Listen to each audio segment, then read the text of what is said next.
Pitchfork and Bruce feeding the prairie dogs at Prairie Dog Wonderland. Picture this.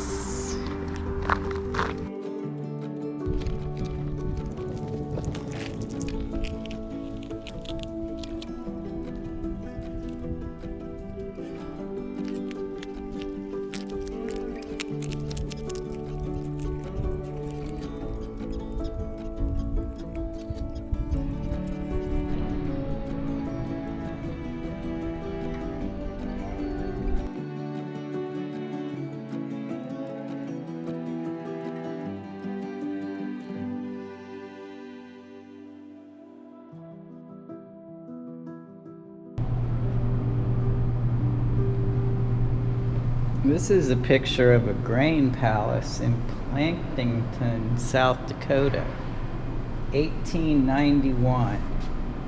25 miles west of Mitchell, they created the first grain palace. So the corn palace wasn't actually the first, but it is the world's only corn palace. Here it is from 1880s to 1930, 1891. There, that says 1891. That's what it looked like. So here's the interesting thing about the Corn Palace was that in 1914, swept up by the fabulous fall weather and record-breaking attendance, the greatest musicians of the world played at the Corn Palace. And the orators, they came and spoke. So it was a event venue. Here's a guy doing roller skating flips in front of the Corn Palace in 1914. Here's a guy in a balloon over the Corn Palace.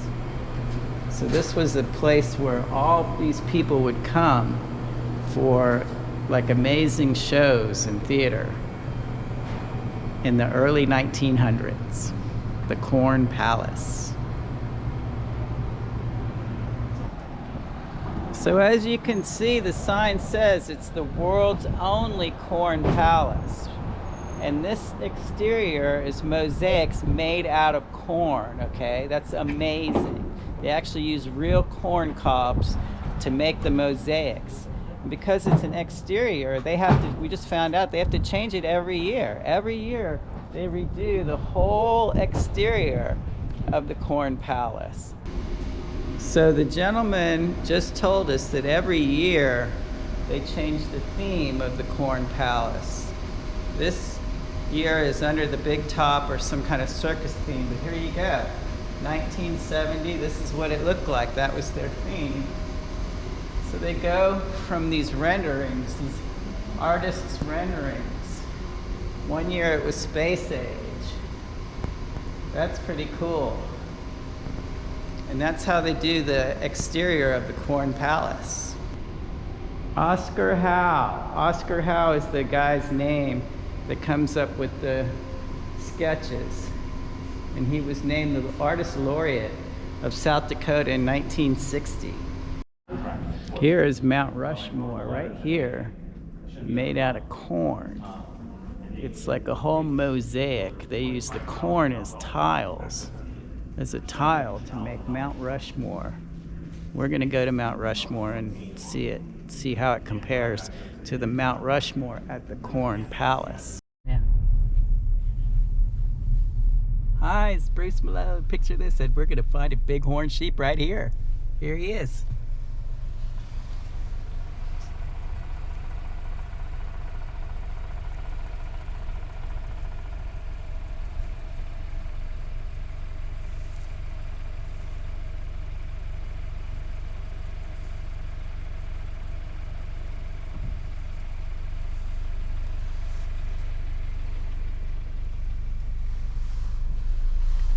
That's amazing. We have been all over and we have never seen the bighorn sheep, but we finally saw them.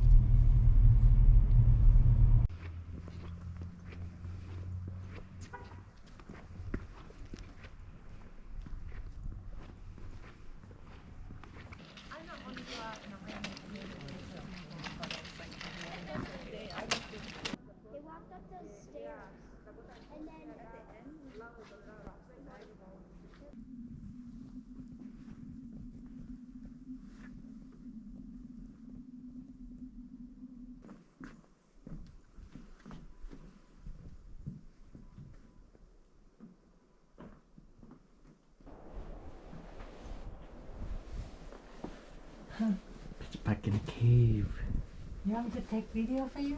No. My video didn't show it, but through that little gap in the rock, you see George Washington's head. And it's framed by the rock.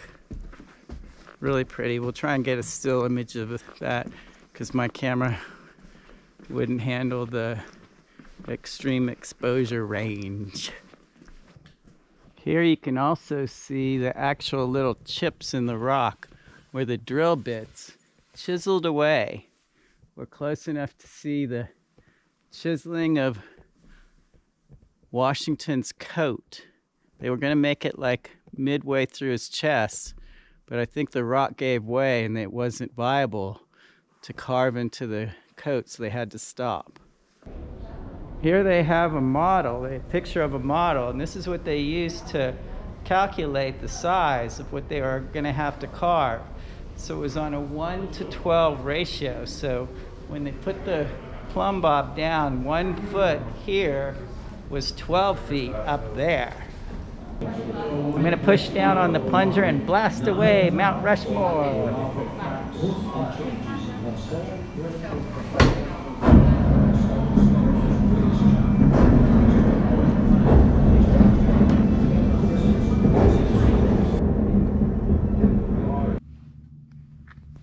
No flying the drone here. No excitement flying the drone, but we have another view. This is the profile view from the little road on the side.